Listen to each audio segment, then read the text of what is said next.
اسلام کے معاشرتی نظام کا جو اصل الاصول ہے، پہلی بنیادی بات جو ہے وہ کیا ہے؟ تمام انسان مرتبے میں برابر ہیں۔ پیدائشی طور پر کوئی انسان افضل نہیں، کوئی ارذل نہیں، کوئی اونچا نہیں، کوئی نیچا نہیں۔ پیدائشی طور پر اونچ نیچ ہوگی، وہ ہوگی ایکوائرڈ کریکٹرز کی وجہ سے، جو آپ نے حاصل کیا۔ آپ نے علم زیادہ حاصل کیا، آپ کی ایک عزت ہو جائے گی۔ آپ میں تقویٰ زیادہ ہے، خدا ترسی زیادہ ہے، آپ کی عزت کی جائے گی۔ آپ خادم خلق ہیں، آپ کی عزت کی جائے گی۔ لیکن یہ ساری چیزیں ایکوائرڈ ہیں، بعد میں انسان نے حاصل کی ہیں۔ پیدائشی طور پر کوئی انسان اونچا نہیں، کوئی انسان نیچا نہیں۔ یہ بڑا انقلابی پیغام ہے قرآن کا، اور یہ سمجھیے کہ پورے عالم انسانیت کے لیے، میں ابھی گواہی بھی آپ کے سامنے پیش کروں گا کہ عالم انسانیت میں پہلی مرتبہ یہ پیغام اسلام نے دیا۔ چنانچہ میں نے آیت آپ کو سنائی، یا ایھا الناس یا ایھا الذین آمنوا، نہیں، اے لوگو، انا خلقناکم، ہم نے ہی تم سب کو پیدا کیا، وجعلناکم شعوبا وقبائل، اور تمہیں قوموں میں اور قبیلوں میں تقسیم کر دیا۔ تمہاری رنگتیں مختلف ہیں، تمہارے ناک نقشے مختلف ہیں، تمہاری بولیاں مختلف ہیں۔ جعلناکم شعوبا وقبائل لتعارفوا، یہ صرف تعارف کے لیے ہے۔ یہ کوئی معیار نہیں ہے کہ یہ بلند ہے وہ کم ہے، فلاں نسل جو ہے اونچی ہے، فلاں نسل نیچی ہے، گورے جو ہیں اونچے ہیں اور کالے جو ہیں نیچے ہیں، یا مرد اونچے ہیں اور عورتیں نیچی ہیں۔ پیدائشی طور پر تمام انسان بالکل مساوی ہیں۔ اس اصول پر ہم نے بھی زیادہ غور نہیں کیا ہے۔ آپ جس معاشرے میں ہیں، یہاں پیدائشی طور پر برہمن اونچا ہے، شودر تو نیچا ہے۔ ویسے کوشش ہو رہی ہے، معاشرتی سطح پر کوشش ہو رہی ہے، قانونی سطح پر کوشش ہو رہی ہے کہ ان تصورات کو ختم کیا جائے۔ چنانچہ سب سے بڑھ کر یہ کوششیں امریکن سوسائٹی میں ہوئی ہیں۔ Any discrimination on the basis of the color of the skin is a crime۔ قانونی اور دستوری طور پر جتنا کچھ ہو سکتا تھا اس معاملے میں، وہ امریکہ نے کیا ہے۔ لیکن آج بھی امریکہ میں کالے اور گورے کے درمیان دلی طور پر منافرت ہے۔ دلوں کو تو قانون نہیں بدل سکتا، قانون تو آپ کے ظاہر پر حکمرانی کر سکتا ہے، اور میں سمجھتا ہوں کہ یہ کریڈٹ دیا جانا چاہیے۔ انہوں نے غلامی کے خاتمے کے لیے جنگ لڑی، اور ان کے ہاں ڈسکریمنیشن بالکل ختم ہے، قانوناً بہت بڑا جرم ہے۔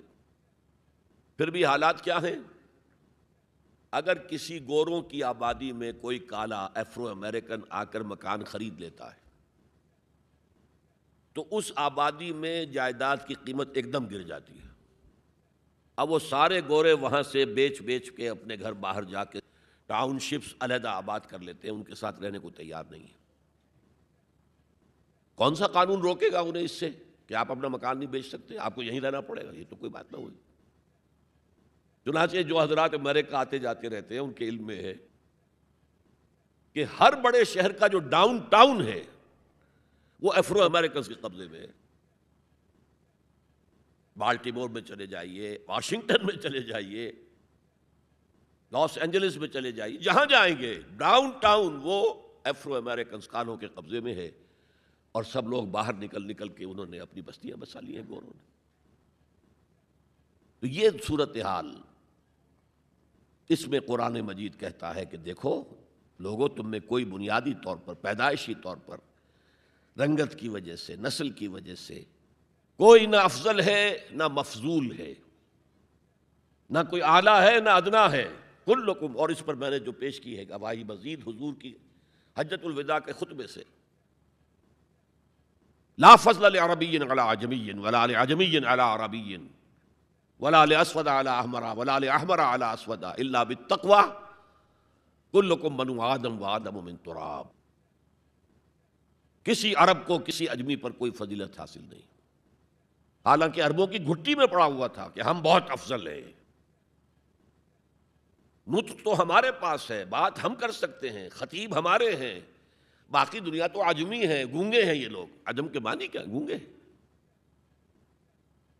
حضور نے کہا لا فضل لعربی علی عجمی ولا لعجمی علی عربی، عجمی کو بھی، کسی عجمی کو کسی عربی پر کوئی فضیلت نہیں۔ ولا لأحمر علی اسود، کسی سرخ روح کو، سفید اور سرخ رنگت والے کو، کسی سیاہ فام کے اوپر کوئی فضیلت نہیں، نہ کسی سیاہ فام کو کسی گورے پر کوئی فضیلت ہے۔ میں نے شروع میں جب میں حدیث پڑھتا تھا تو میں حیران ہوتا تھا کہ کیا کوئی کالے بھی یہ سمجھتے ہیں کہ ہم گوروں سے افضل ہیں؟ امریکہ میں جا کے بھید کھلا، وہ تو کہتے ہیں ہم مکمل انسان ہیں، یہ تو کچے ہیں، پکے ہوئے ہی نہیں ابھی۔ مذاق اڑاتے ہیں، ان کے ہاں جو ہے سفید چمڑی والوں کا شدید مذاق اڑتا ہے۔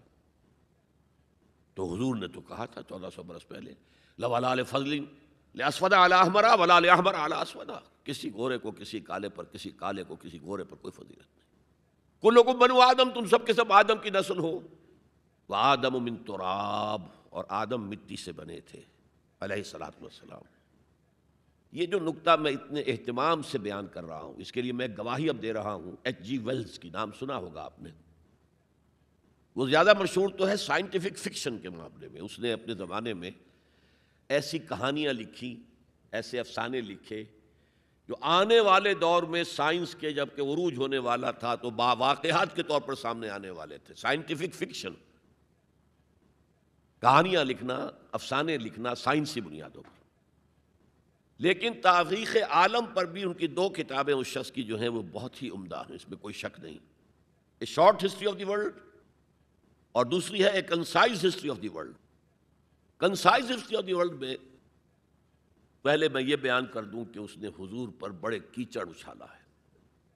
شاطم رسول جیسے آج رشدی ہے، یا بنگالی جو ہے تسلیمہ نسرین ہے، یا ایک اور بھی اٹھ کر آ گئی ہے اب، جس طرح وہ کیچڑ اچھالتے ہیں، جس طرح وہ حملے کرتے ہیں، رقیق حملے کرتے ہیں، ایسے ہی ایچ جی ویلز نے بھی کیے ہیں۔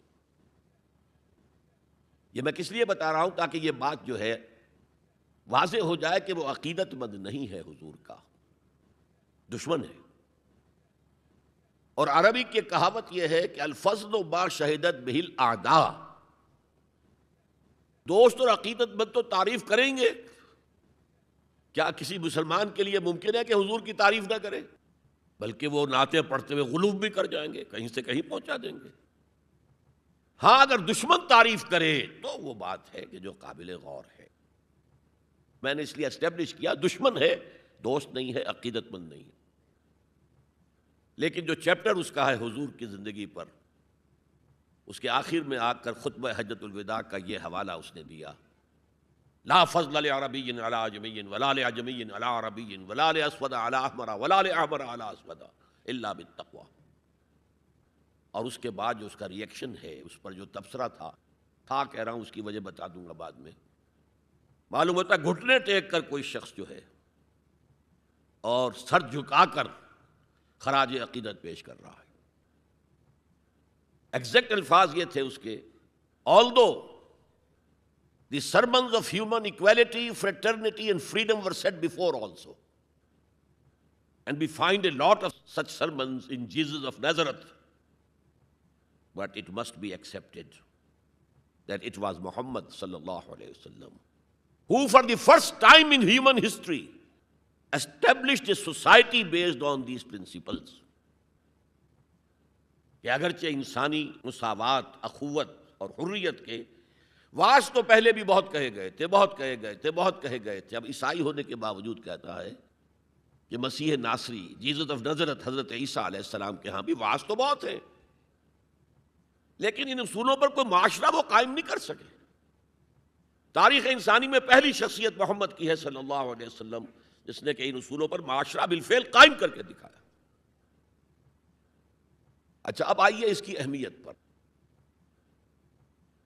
اہمیت یہ ہے کہ آج جیسا کہ میں نے کہا تھا کہ دنیا سکڑتی جا رہی ہے، فاصلے تو کوئی ہے ہی نہیں، اب کوئی معنی ہی نہیں۔ جیسے حدیث میں آیا تھا کہ دجال بات کرے گا ساری دنیا میں سنی جائے گی، آج کوئی دجال صاحب جو ہے واشنگٹن سے تقریر کرتے ہیں اور پوری دنیا میں سنی جاتی ہے۔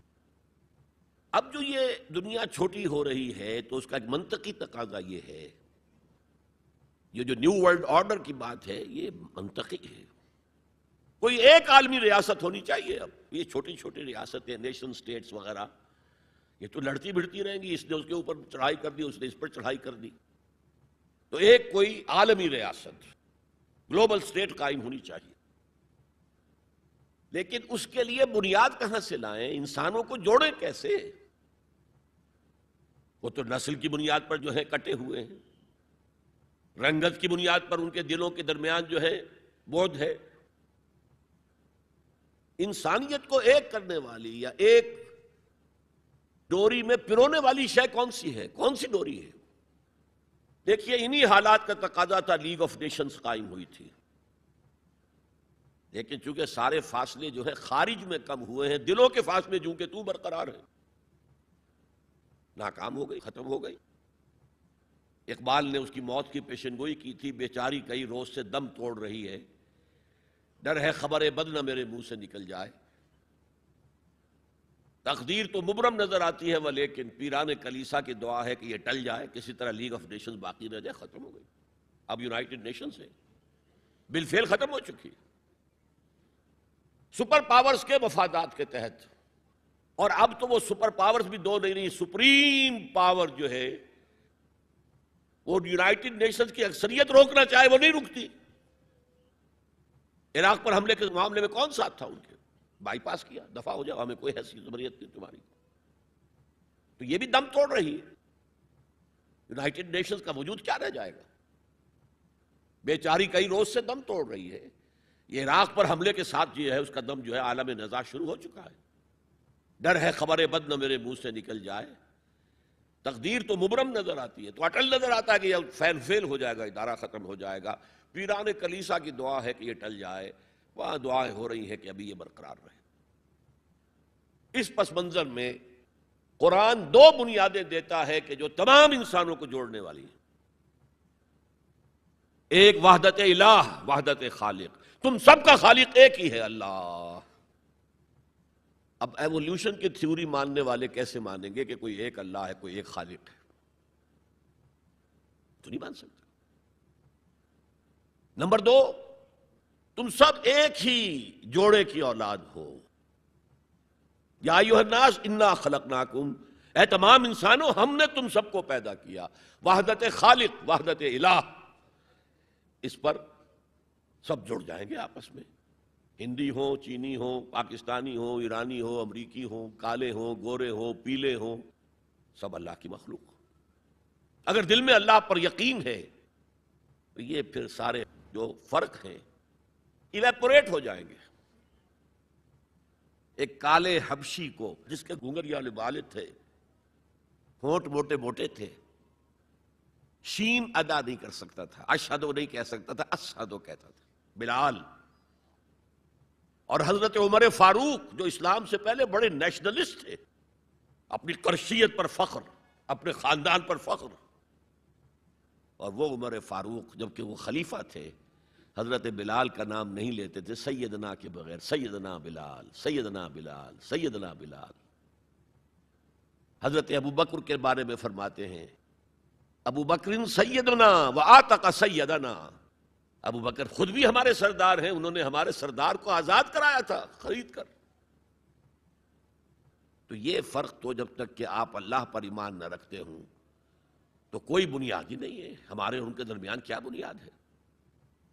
پتہ نہیں کون سے قسم کے بندروں کی اولاد جو ہے ہندوستان میں بس رہی ہے، اور کون سے قسم کے شمپینزیز کی اولاد جو ہے وہ کہیں اور بس رہی ہے، ان کا تو کوئی رشتہ آپس میں ہے ہی نہیں۔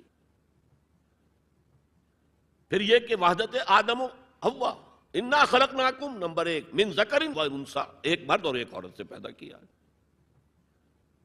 تو ایک تو اخوت دینی ہے، اخوت اسلامی ہے، وہ تو بڑی اونچی بات ہے۔ اخوت انسانی، تمام انسان۔ اب آپ فرمائیے حضرت حوا کے رحم پر جا کر تمام انسان ایک نہیں ہو جائیں گے؟ والدہ کے رحم کے اعتبار سے بہن بھائی جو ہیں وہ بھائی بھائی اور بہنیں ہیں، دادی کے اس پر جائیے تو وہ ایک بڑا کنبہ وجود میں آ جائے گا، چچا تائے کی ساری اولاد اس میں مل جائے گی، اور اسی طریقے سے خالاؤں کی اور پھپھیوں کی اولاد شامل ہو جائے گی، اس سے آگے جائیے، اس سے آگے جائیے، سب جا کر آدم اور حوا پر جمع ہو جائے گا۔ تو آج جو زمانے کا تقاضا ہے کہ یہ فاصلے کم ہو، نوع انسانی جمع ہو، ایک وحدت ہو جائے، وہ تقاضا صرف اسلام کی بنیاد پر طے ہو سکتا ہے، پورا ہو سکتا ہے، کسی اور کے پاس اس کے لیے کوئی بنیاد نہیں۔